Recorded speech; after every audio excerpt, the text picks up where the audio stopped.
राधे राधे। जय श्री कृष्णा। मैं अपने चैनल भक्ति विथ उमा से आज आपको कार्तिक मास महात्म्य में 31 और 32 अध्याय श्रवण करा रही हूँ।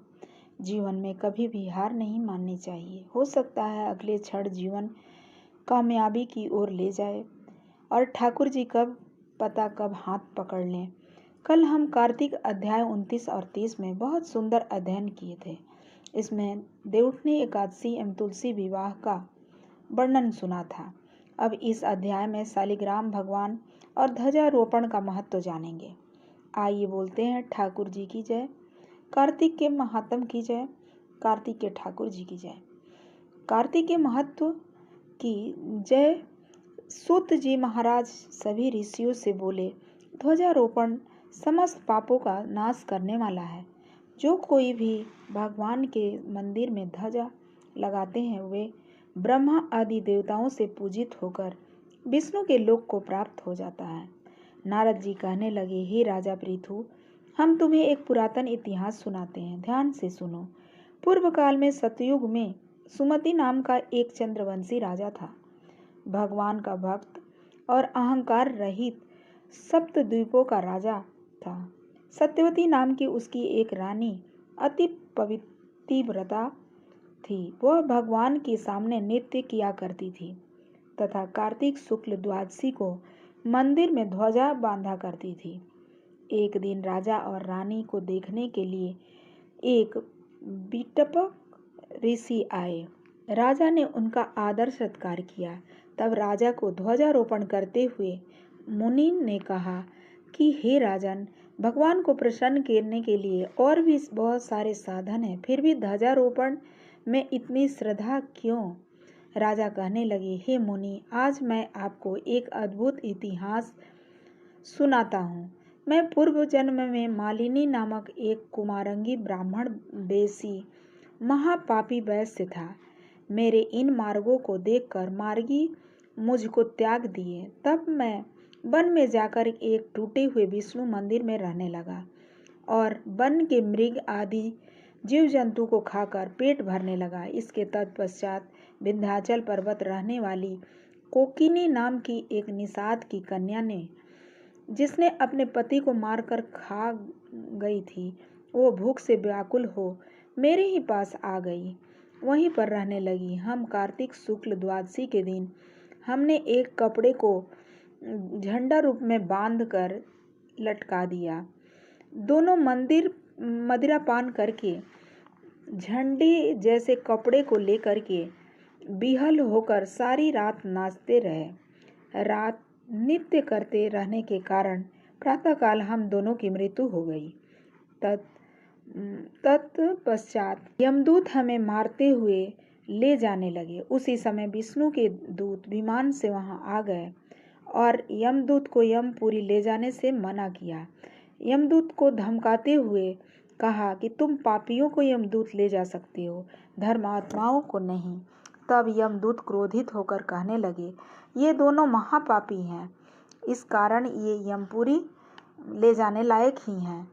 इन्होंने जीवन में कभी कोई पुण्य कार्य नहीं किया है। तभी विष्णु जी के दूत कहने लगे कि ठीक है कि इन्होंने हमेशा पाप किया, किंतु इन्होंने कार्तिक शुक्ल द्वादशी को भगवान के मंदिर में ध्वजारोपण किया है, नृत्य किया है, अतः ये पापी नहीं है। इनके संपूर्ण पाप क्षय हो गया है, अतः ये लोग विष्णु लोक जाने के अधिकारी हैं। भले ही इन्होंने अनजाने में ये कार्य किए हैं। तब विष्णु भगवान के दूत इन्हें विमान में बैठा करके विष्णु लोक ले गए। नारद जी बोले कि हे राजा पृथु, अनजाने में ही ध्वजारोपण का ऐसा फल है, तो श्रद्धा के साथ कार्तिक में द्वादशी को ध्वजारोपण करता जो है उसका फल तो कहना ही क्या है। इतनी कथा सुनकर विपट्टका ऋषि तपोवन को चले गए। सभी ऋषि बोले, हे ऋषि, हमने अब तक बहुत सारे महत्व को आपके मुख से सुना है। अब आप शालिग्राम भगवान के पूजन का महत्व बतलाइए। सूत जी बोले, आपने उत्तम प्रश्न किया है। शालिग्राम शिला के सदाचर प्राणियों सहित समस्त लोकी लीन रहते हैं। जो शालिग्राम शिला का दर्शन करता है, मस्तक झुका देता है, स्नान करवाता है और पूजन करता है, वो कोटि यज्ञ एवं कोटि गौदान का फल पाता है। जो शालिग्राम शील तथा विष्णु का चनामृत पान करता है, वो भयंकर गर्भग्रास कष्टों को नहीं भोगता। शालिग्राम शिला का पूजन में लीन रहने वाला भगवत मस्तक स्वरूप हो जाता है। शालिग्राम शिला का स्मरण, ध्यान, कीर्तन, पूजन और नमस्कार करने पर कोटि ब्रह्म हत्याओं का पाप नष्ट हो जाता है। जिन मनुष्यों ने भक्ति भाव से नमस्कार मात्र कर लिया, उनको भी मनुष्य योनि की प्राप्ति नहीं होती, वे मुक्ति के अधिकारी होते हैं। जो शिव भक्त के घमंड में आकर भगवान विष्णु वासुदेव को नमस्कार नहीं करते, वो पाप से मोहित हैं, उसे शिव भक्त भी नहीं समझना चाहिए। जहाँ शालिग्राम भगवान मौजूद हैं, वहाँ 14 भुवन होता है। अन्य देवताओं के करोड़ों बार कीर्तन से जो फल मिलता है, वो भगवान को एक बार बस कीर्तन से ही मिल जाता है। इसलिए कलयुग में श्री हरि कीर्तन भी ही सर्व फलदायक होता है। जो शालिग्राम के जल से अपना अभिषेक करता है, वो संपूर्ण तीर्थों में स्नान कर लिया और समस्त यज्ञों की दीक्षा ले ली। जो एक बार तिल के से एक सिर तिल को दान करता है, वो शालिग्राम शिला के पूजन मात्र से उतना फल पा लेता है। शालिग्राम को अर्पण किया गया थोड़ा सा जल, फूल, पत्र, दुर्वा भी मेरु पर्वत के समान महान फल देने वाला होता है। शालिग्राम शिला के समक्ष कार्तिक में स्वास्तिक बनाकर मनुष्य अपनी 7 पीढ़ियों को तार देता है। जो स्त्री भगवान के मंदिर के सामने चौक पुरती है, वो 7 जन्मों तक विधवा नहीं होती। कार्तिक मास का ये 31वां अध्याय समाप्त हुआ। अब हम कार्तिक अध्याय 32 भी सुनेंगे। इस अध्याय में हम व्रत की उद्यापन विधि को जानेंगे। बोलो कार्तिक के ठाकुर जी की जय। राजा पृथु कहने लगे, हे नारद जी, अब आप कृपया करके कार्तिक के 3 तिथियों का महत्व बताइए। तब नारद जी कहने लगे कि हे राजन, जो ब्रह्मा जी ने कहा है, मैं वही तुम्हें बताता हूँ, ध्यान से सुनो। कार्तिक के अंतिम 3 जो पुण्यमय तिथियां हैं, वो त्रयोदशी, चतुर्दशी और पूर्णिमा कल्याणकारी मानी गई है। उनकी पुष्करणी संज्ञा दी गई है। वे सभी पापों का नाश करने वाली है। पूरे महीने स्नान करने से जो फल मिलता है, वो इन तिथियों में स्नान करने से मिल जाता है। त्रयोदशी में समस्त वेद प्राणियों को पवित्र करते हैं। चतुर्दशी में यज्ञ और देवता सभी जीवों को पावन करते हैं और पूर्णिमा में भगवान विष्णु सभी प्राणियों को शुद्ध करते हैं। यदि 3 तिथियों में ब्राह्मण कुटुंबियों को भोजन कराता है, वो अपने समस्त पितरों का उद्धार करके परम पद पाता है। जो इन तिथियों में गीता का पाठ करता है, वो अश्वमेघ यज्ञ का फल पाता है। जो विष्णु के सहस्त्र नाम का पाठ करता है, वो पापी होते हुए भी पाप में उसकी गिनती नहीं होती, वो पाप उससे लिप्त नहीं होता। ऐसा करने वाला मनुष्य कभी कुछ देवता तथा कुछ सिद्ध हो जाते हैं। इन तिथियों में सब पुण्यों का उदय होता है।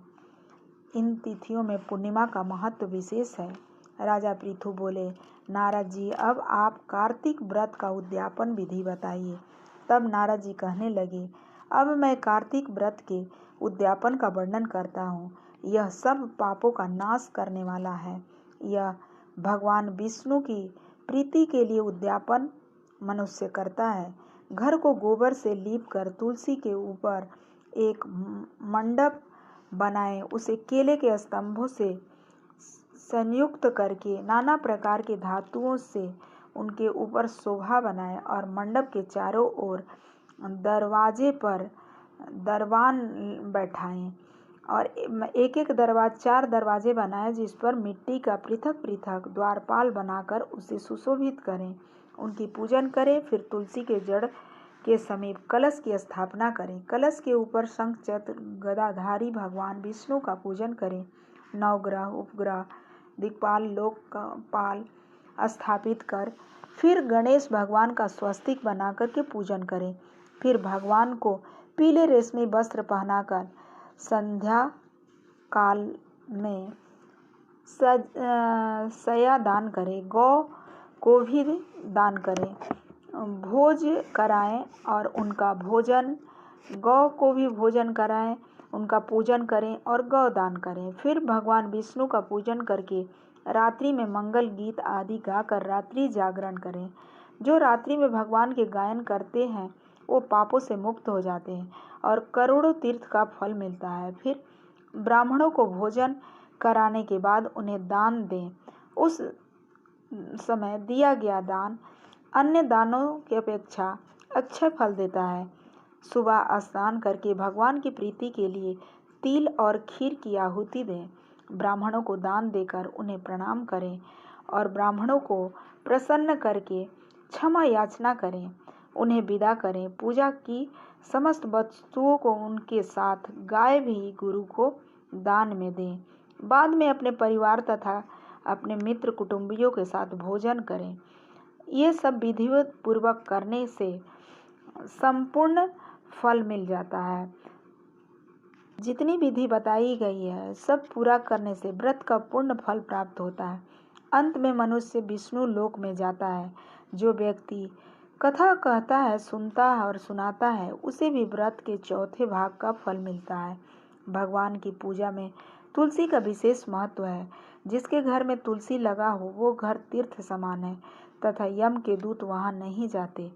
तुलसी सभी पापों का नाश करती है। तुलसी वन के पास किया गया दान उपदान अक्षय होता है। आंवले के पेड़ के नीचे पिंडदान जो करता है उसके नरक में भी पड़े हुए पितर तर जाते हैं। कार्तिक व्रत इसका इस प्रकार पालन करने वाला धन्य है, पूजनीय है। उन्हें उत्तम फलों की प्राप्ति होती है। जो इस तरह का दान न कर पाए तो पीपल का पूजा करें, गौ का पूजा करें, भोजन उसे करवा दें और तथा भगवान की पूजा करें। इस अध्याय को यहीं विराम देते हैं। अगला अध्याय कल सुनेंगे। ओम नमः भगवते वासुदेवाय।